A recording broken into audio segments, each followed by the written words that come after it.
All right, we're live. Good, thank you. Good afternoon and welcome to this meeting of the Waverley Local Planning Panel for the 24th of May 2020.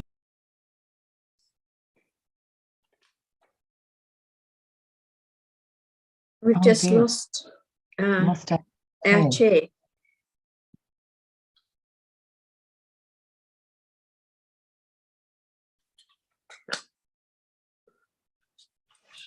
Not sure what happened there.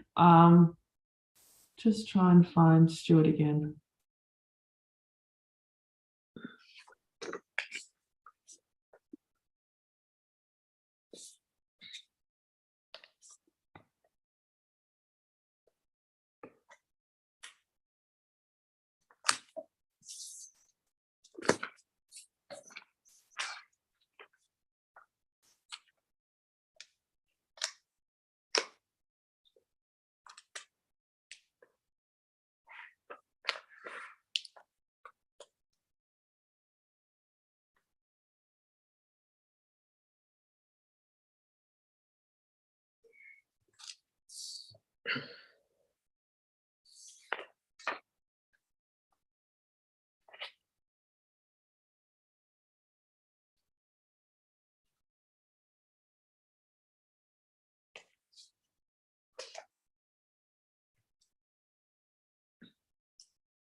Okay, I'm back.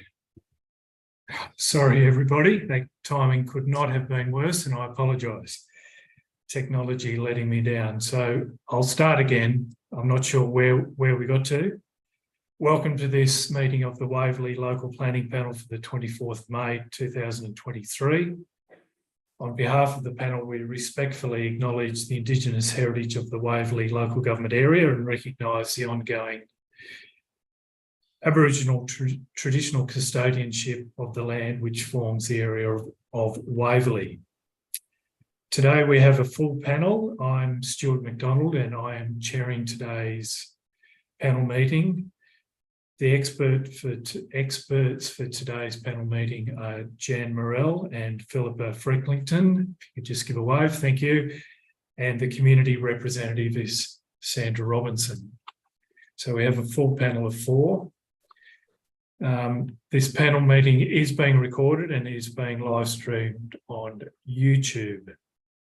We have 6 applications on the agenda for consideration of the panel today. In terms of the operation of the panel, those people who've nominated to speak will have 3 minutes to address the panel. An alarm will then be sounded and you'll be asked to wrap up your presentation once you hear that alarm. If everyone could please remain on mute, as everyone has kindly done to date, until you are called to speak by me. We have no apologies for today's meeting. I'm going to call for any conflicts of interest from any of the panel members. If you could please advise this public meeting. Jan Morell. Yes, with respect to what will become item 7, or the first planning proposal for today, I have a reasonably perceived conflict of interest. Thank you. Sandra Robinson. I have a reasonably perceived conflict of interest in relation to item 6, 7 Gairloch, as I'm acquainted with one of the objectors. Thanks, Sandra. And I have a conflict of interest to declare in relation to item 2, which is the DA for 122 Brighton Boulevard, North Bondi. That is a direct conflict as I'm friends with the architects for that matter, and Ms Morell will take over the chairing of that item when we get to it. So thank you, panel members. For the speakers today, just to inform you that the panel, in preparing for this meeting, have been provided with the council's assessment reports. We've also undertaken individual inspections of the properties on the agenda. We've been provided with all of the submissions that the council has received, and we've received a briefing from the council officers this morning in relation to the items on the agenda. So we come here today reasonably well armed with information. Nonetheless, those people who are registered to speak, we're keen to hear from you. Following the address from the registered speakers, the panel will then, I will close the public meeting and the panel will retire to consider its position in relation on each of those items, and the panel's decision will be then provided on the council's website as soon as possible. So as I come to each item, and a few of which have no speakers, and we'll just move forward, but I'll call the registered speakers out as we go through each item. So firstly is DA 85/2023, which is for 21 Princess Street, Rose Bay. That's for alterations and additions to a dwelling, including a new swimming pool, spa and cabana. And there are no registered speakers, unless there's anyone online wishing to speak. We'll move on to item 2, which is the matter for which I have a conflict. So if you could just put me in the waiting room, please, Emma, and I'll see you for item 3. Thank you.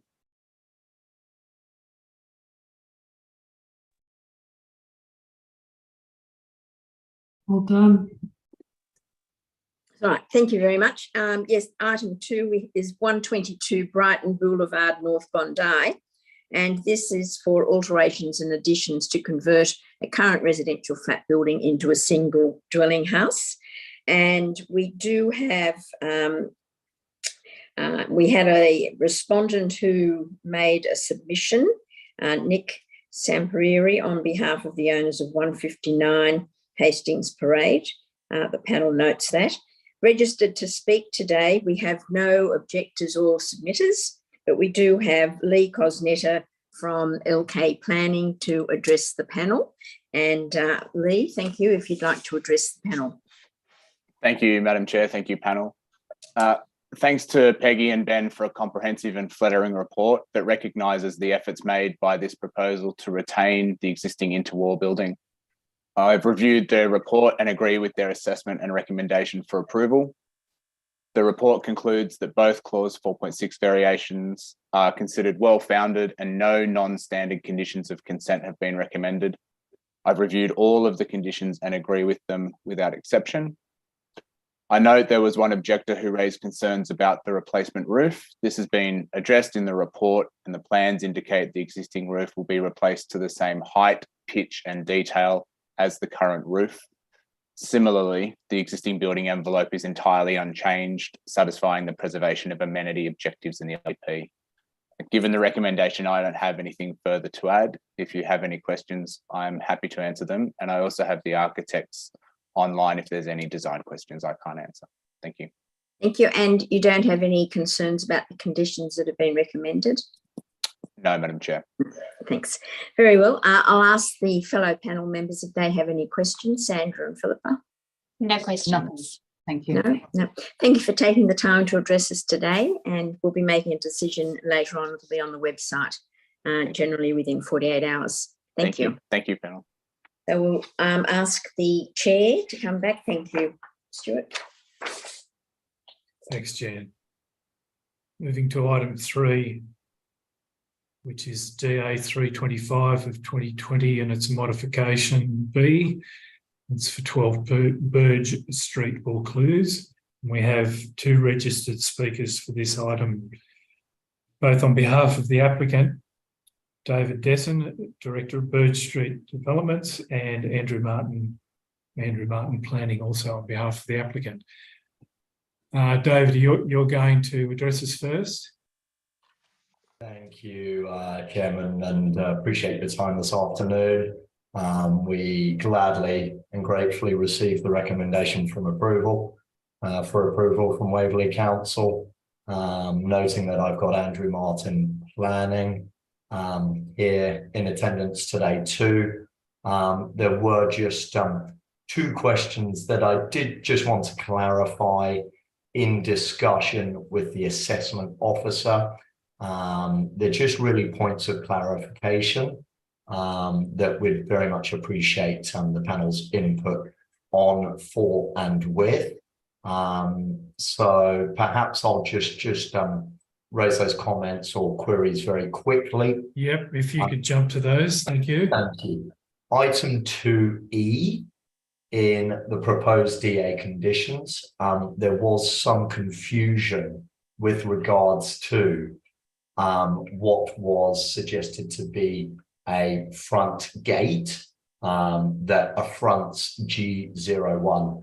In discussion with Council's assessment officer yesterday via email, there was a clarification that this swinging door refers to the services detail at the very front of the site that abuts the landscaped edge, and it doesn't in fact detail the front gate to the terrace of apartment G01. So we just wanted to clarify that that was the case, that that swinging door and Council's request to have it removed relates to the services and not indeed as we thought, but just wanted to clarify the garden terrace gate, which obviously has numerous town planning benefits, obviously SEPTED benefits, and improves surveillance, improves the streetscape and overall building design. So that was the first clarification. The other item, just as advised by Edwina Ross, assessment officer, was just to confirm that in the draft conditions that condition number 29, green roof landscaping details, we just wanted to confirm that this item and condition has been accepted, clarified and closed on the 9th of September 2022. At the time, the assessment officer was Judith Elijah. So perhaps one could maybe perceive that this condition is now redundant. In any event, there was never a green roof detailed on the design, and Council's confirmation was that it was a default or a pro forma condition. That's the only two queries from me. Okay, well, perhaps dealing with the last one, I will ask, I think, Ben, this is your matter, is it? If you, yes, Chair, it is. Yeah, if you're able to assist the panel. But look, I'll just jump in first and say in relation to condition 29 and the green roof landscaping details, I'm not exactly sure what you're asking, if you're asking it to be deleted or Mr. Desson or not. But yes, its deletion would be appropriate in our view. Yeah. Well, I'm going to be delivering bad news, I think, because as it doesn't form part of your application for modification, I can't see how the panel could summarily just remove it. But we might hear from Council Officer on that, and also your query regarding 2E. Thank you. Thank you. Ben, are you in a position to respond? Chair, sorry. I am. Mr. Deason, I think it would have been better if you did raise this earlier on before the assessment concluded, just in terms of presenting those modifications to the panel today so they could consider it. But if we would be able to accept potentially condition 29 as a modification 4.551 in terms of it being imposed in error, which I do realise that that's another application to us, but that's something that we could explore, or you could explore, that would be a bit more, which would be expedited as opposed to the modification application that you've put in today. And in relation to 2E, did you have any comments on the point that I was think that raised? could be something that could also be addressed in the in a future 4.551 application as well. Okay. Yeah. Just to add comment, item 2E is clearly noted in our application within the statement of environmental effects as submitted by Andrew Martin Planning. So I don't think in our view there's any question of the validity of raising 2E to the panel today.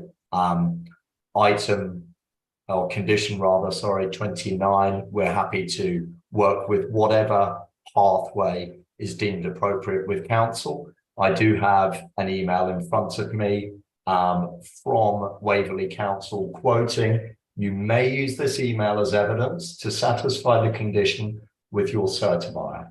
However, if a modification is required, you need to look at section 4.551 to formally remove it." We did onward present this to the certifier, and the certifier confirmed their satisfaction of that matter.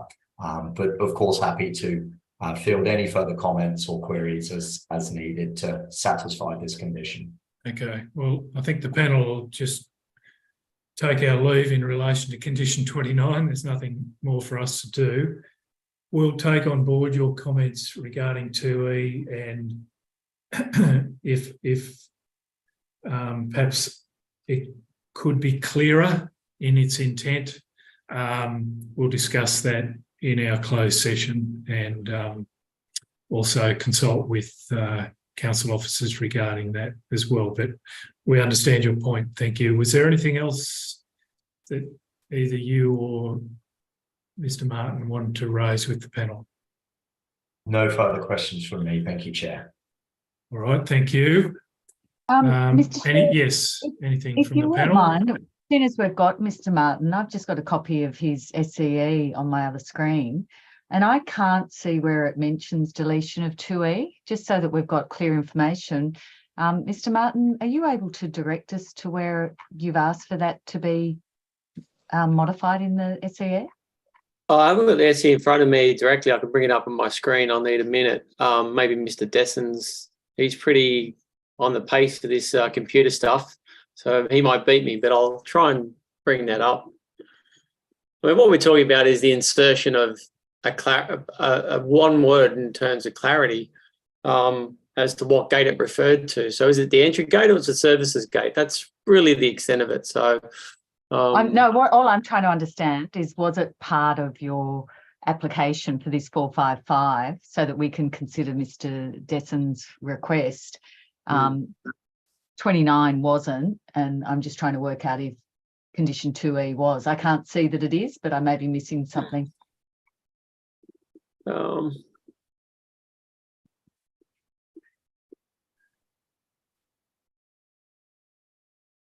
I can just look for it now. The way the condition, just while you're doing that, the way the Sure. condition is worded is to say that the application is approved subject to the following plan amendments. So the council, in relation to 2E, the council is saying we're approving everything except these items, A to F, and in relation to E,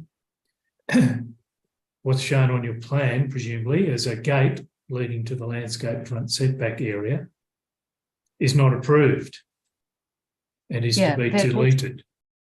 There is a comment in the SCE on page 5 that gate G01 is to be reinstated. Is that what you were referring to, Mr. Desson? Yes, thank you. Yeah. Okay. Thank you. So it does form part of the application then. You've specifically asked for it to be reinstated. Yes. And the council's response is no, it's to be deleted.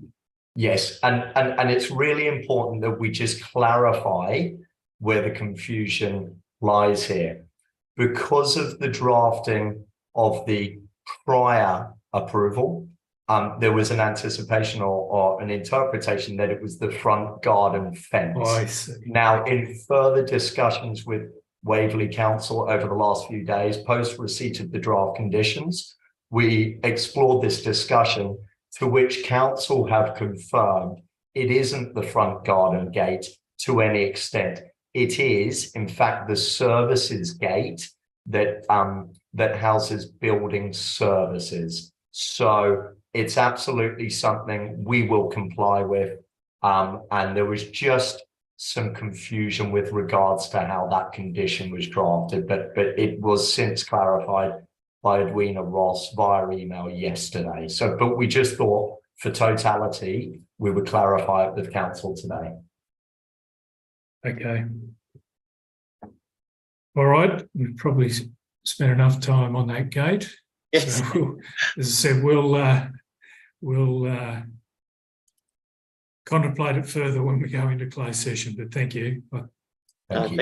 I think Thank the you, panel's clear what we're talking about. Thank All you. right, thank you Thank you.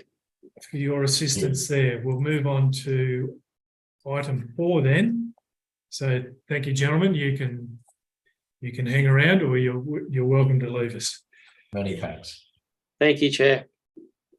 We'll move on to item Thank you. 4, which is 28 Yanko Avenue, Bronte.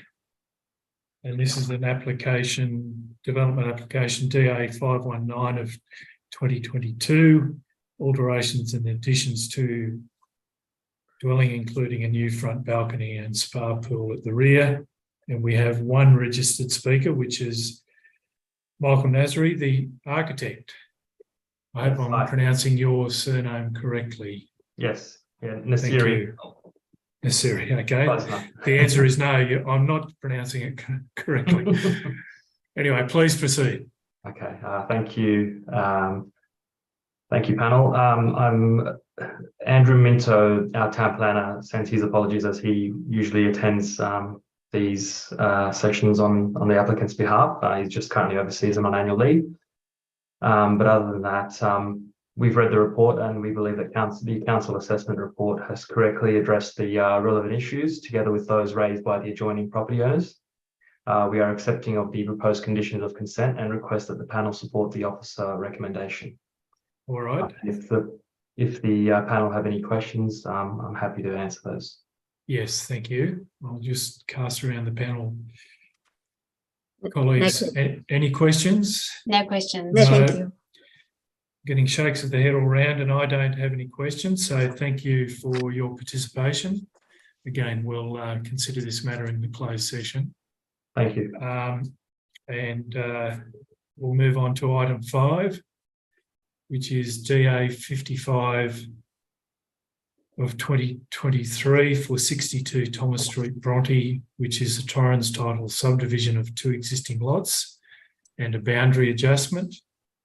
We have no registered speakers for this matter. So the panel will consider that item in the closed session. We'll move to the last item in the public session of today's meeting, which is DA 493 of 2022, item 6, which is for 7 Gairloch Avenue, Tamarama. And we Mr. do Chair, have, I'll just drop out for this one. thank you. Ms. Rawlinson's previously declared an interest in relation to this matter. The panel is able to proceed with it because we have a quorum of 3 people, just if anyone was wondering how we're proceeding. We have 3 people registered to speak, 1 objector and 2 representatives of the applicant, and the protocol for these meetings is we invite the objector, who is Hannah Chadwick of 22 Delview Street, Tamarama, to address the panel first. Hannah. Thank you, Mr. Chairman, and thank you, panel, for the opportunity to speak. I wanted to start by just thanking the council for reviewing our objection and considering it. First and foremost, we believe it's really important to be measured in terms of feedback, and it's important for people to have the opportunity to build the homes that they want. But we did have a number of key concerns about this application, particularly around the height. So thank you again to the council for taking these on board. So I just really wanted to take the opportunity to, I guess, re-emphasise our concerns around the proposed height level of the building plan, which is at about 45% over the existing height limit.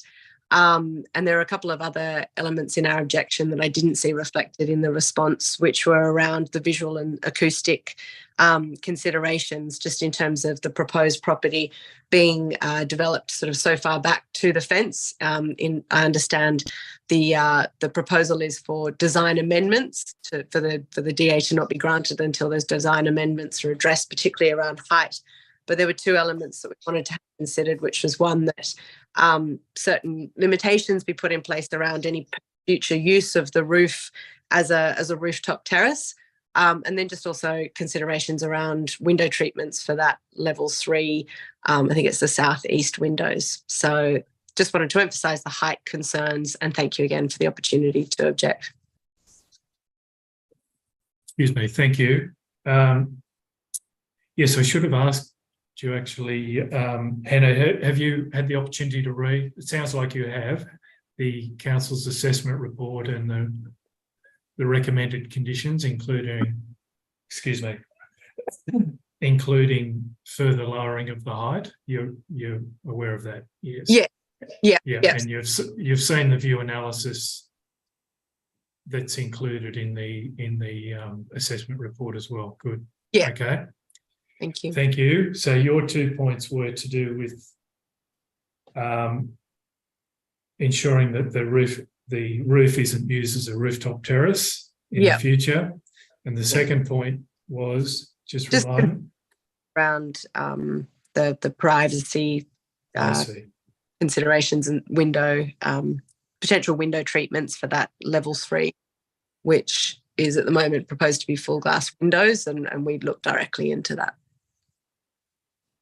Okay, so that's they're the north-facing windows of level 3 I'm talking about that face directly to you. Yes, yeah. Yeah, okay. All right, thank you for that. I'll now invite the applicant's representatives, Mr. Caravanis, planner on behalf of the applicant, and Richard Peters, who is speaking on behalf of the of Tobias Partners Architects. Thank you, Mr. Chair. My name is George Caravanis, and indeed members of the panel. I am speaking on behalf of the applicant and in support of the application. And I do have Mr. Richard Peters from Tobias Partners, who will be available to answer any questions of the panel. First, I'd like to confirm that we do concur with the thorough assessment of the council officer's report and the recommendation for deferred commencement. We do not wish to challenge the deferred commencement condition or indeed any other conditions. As you may be aware, the proposal has a similar envelope to the existing building and also similar bulk and scale and envelope to the approved building next door at number 9 Gairlock Avenue. This is of relevance to the assessment of the application, in particular the clause 4.6 for both height and FSR.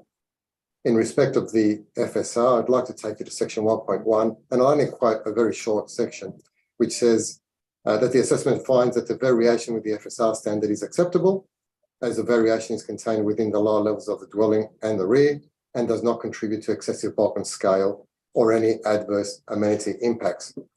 I can also take you to figure 5 of the assessment report in terms of height, and this is the long section, which demonstrates that most of the height breach is a function of the existing building and does not go beyond it. There are some areas that does go beyond it, and we feel that those impacts are negligible, and there is a net gain with a reduction in height from the ridge. But nonetheless, we are not challenging the condition related to the deferred commencement. In our opinion, the location and the nature of the non-compliances does not compromise the amenity of the neighbours. nor the streetscape of the area. The building is contextually compatible, both with the existing and desired future character, and that's typified by the adjoining approval as well. In respect of the impacts, in particular, the objectors' concerns, there is certainly no intention, and it's not part of the proposal to have the roof trafficable. It's shown as a non-trafficable roof. There's no stair going up there. And in terms of the fenestration at the rear, if you look at the section, perhaps you will see that we are not looking into next door. Next door may be looking into us. It might be a downward view down into our property, but we're not looking into their property. And given the degree of separation, the rear setback is close to 12 metres. So we feel that that is appropriate and does not require to be treated. With all that said, we feel that the proposal in its current form, as conditioned, is appropriate from a planning point of view. And we're happy to answer any questions, both Richard Peters and myself. Thank you. Thanks, George. I had one question, and this is to do with the breach of the height standard and the relationship that might have with the deferred commencement condition. Yep. Which has raised, I think, in the panel's mind, if the deferred commencement condition were to be met and the reduction in height achieved, would the development as a result of that amendment still breach the height standard?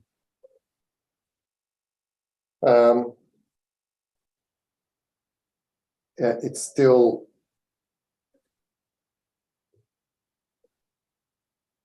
what does that come down to? Very difficult to say. Because the condition, as it reads, says the built form, particularly the southwestern and southeastern portion of the dwelling that result in a variation, must be amended to demonstrate that the proposed development will not result in any additional view loss.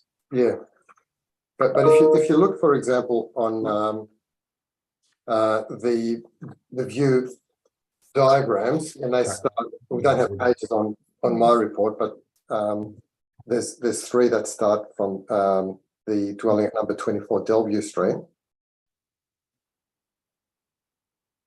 And just let me know when you got there.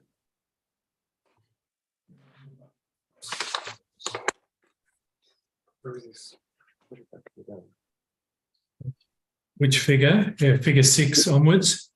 Figure 8 onwards, I think. 8 onwards, okay. 8 onwards. So if you at figure 8, you will see at the bottom of the page there's 3 photographs. Yes. The last photograph is the or the third photograph down, shows you 2 things: a view gain and a view loss. The view gain is on top of where the ridge is being removed. Can you see that? Yes. And the view loss is on the right-hand side of the proposed dwelling, which is shown in a with a red dashed line around it, right? So our argument was that in totality results in a view gain, because there's more view gain than view loss. Notwithstanding that, in complying with that condition, you would lose that top bit, but it would still, I think, the balustrade of the balcony, if you're looking at the section, would still breach the height limit. And that's a function of the existing garage level below. Yeah. Look, my question was less about the merits of the condition, more about, it was a technical one. Are we still is it still necessary for us to consider and uphold a 4.6? I think it is because of that, my last comment, and that even if you were, for example, at that viewpoint, address the view impact, that deals with the top part of that level, or at least that balcony. It doesn't deal with the bottom part, which is still in breach of the LEP, as is the building. All right. Well, we will again wrestle with that, but thanks for your assistance. Any other questions from panel members to Mr. Caravanis or Mr. Peters? Yes, Mr. McDonald, it's Richard Peters. Hello. Yes, can you hear me? You can. Are you able to put a camera on so we can also see you? Yes, we can do that. Thank you. Hello, panel.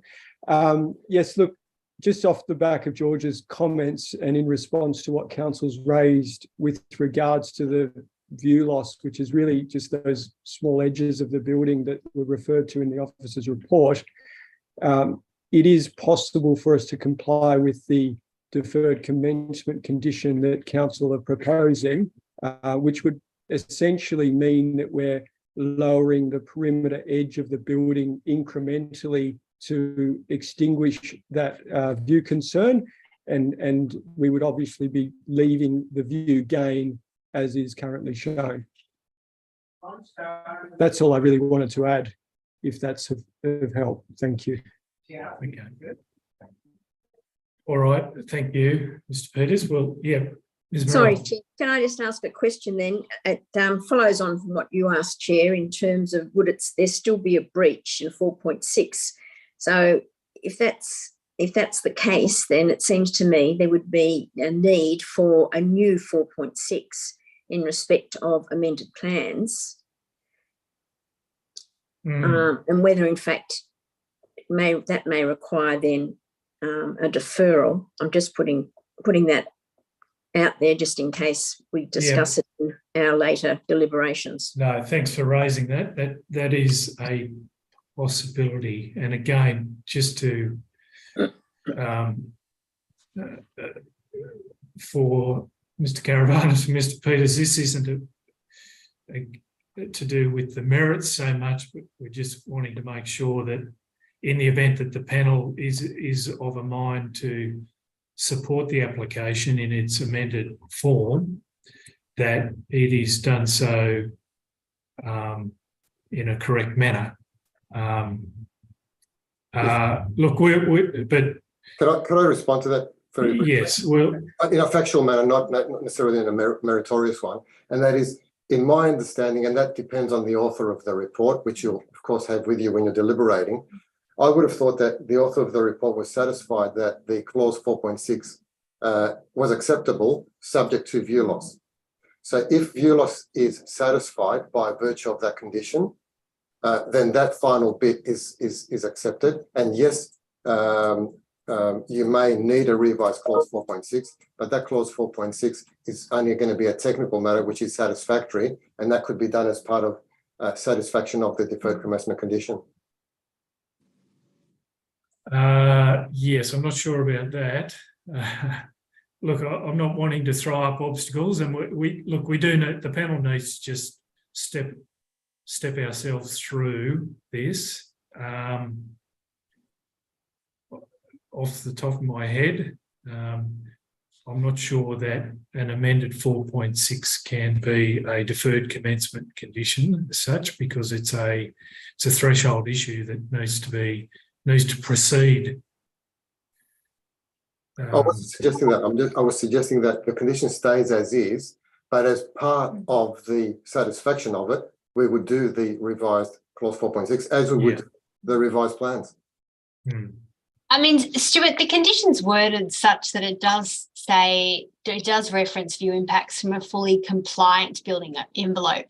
When I read the report, I wondered too whether, will it still result in a breach? But I think the wording of that condition is such that it's been asked of the applicant that amended plans comply with the LEP height control. That was my understanding, in which case a 4.6 wouldn't be necessary, and then the matter could be dealt with as a deferred commencement.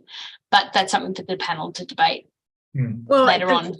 Can I just say it's more the fact that we've just heard from George that there still would be a height breach.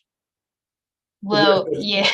I think that's right. And as I said, it's only because of a function of the existing building, the existing ground level on that bottom bit. So, Ms. Rossi, can you assist the panel here as well, and perhaps add to the discussion in the public forum. Is that the intention of the condition, that the deferred commencement condition, that would eliminate all contravention of the height standard? Is that the intent of the condition?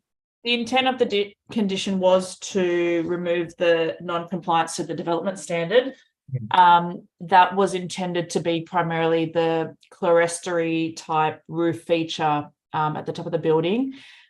Based on the section, that seemed to be doable, but we might have to just check out a few more elevations to just check that can occur on all parts of the site based on some of the survey information. So in order... Part of Mr. Caravanis's comments. Yeah, I might have... I mean, in terms of common sense alone, the existing building has a balcony at that particular location, which is over the height limit, and that is just being replaced at that particular point. That's the bit that is problematic, not necessarily the window above. I agree with Ms. Rossi about that top clerestory window. That could be removed in order to address the view issue, and that's the way that I read the deferred commencement condition, which just remedied the view impact as opposed to the compliance. Yeah, That was the intent. Okay. All right. Okay. So In remedying the view impact, it's possible that there will continue to be a contravention nonetheless. It sounds like there might be, but we will look at that closer Okay. in the break. Yeah. All right. Thank you.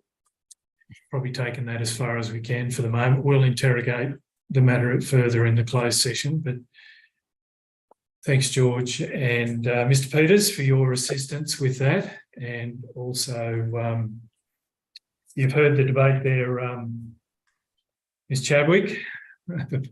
The panel is very highly conscious of the view issue, and as are the council officers, as is the applicant. So everyone's, I think, consistent in the intended outcome, and the panel will endeavour to ensure that the terms of any consent properly encapsulates that to get the desired outcome. All right. Can I just add one little thing? It was raised previously just regarding the windows on the southeastern or the eastern facade. I just want to confirm that the DA drawings do propose obscure glazing to both the east and western elevations in total, so that there is no onlooking and privacy is preserved. I just wanted to make that clear because I don't think we addressed that one. Okay, thank you so much for that. Thank you, everybody. Appreciate your attention. Sorry, just while you're there, though, because the concern was with, I think, the northern windows, and you're proposing clear glazing there. North windows are the windows that attach to the garden. So, we believe it's reasonable to have clear windows to, look out to your backyard. But in terms of where we've got windows adjoining neighbouring properties, we're proposing obscure glazing to preserve the privacy. Yeah, okay, now I understand that, but the northern windows, obviously you'd want that for light, and if there's a 12-metre separation, you're saying that you want to have clear glazing in that instance. Yep. Absolutely. Okay. Just so that we understand the situation. Thank you. Thank you, Dan. Thank you, everybody. Thank you. Good. That brings to a close the public session of today's meeting. Thank you all for your attendance.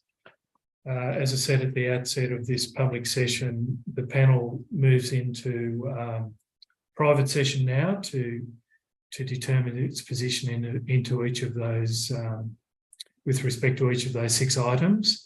So thanks to the speakers, the council's decision will be on the panel's decision, I beg your pardon, will be on the council's website as soon as possible. And having said all of that, I will close. Can I just, sorry, Chair, just in respect of item 7, which is the planning proposal. Yes. That's proposed to be in a private, in a closed session. Yes, that's right. And I appreciate you raising that because there may have been a bit of confusion. So thank you for that. Just for the purpose of anyone listening, the panel is considering a draft planning proposal. The panel is not a decision maker in relation to that matter.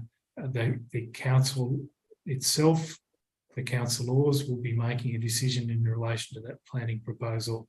The role of the panel is only to consider and make any comments or recommendations to the council. And for that reason, planning panel deliberation is not held in a public forum because, as I said, we're not the decision makers. Nonetheless, for absolute clarity and transparency, Ms. Morell has informed the panel and the council and publicly now that she has a conflict in relation to that item, and I confirm that Ms. Morell will take no part in our consideration of that item. So thank you again for raising that.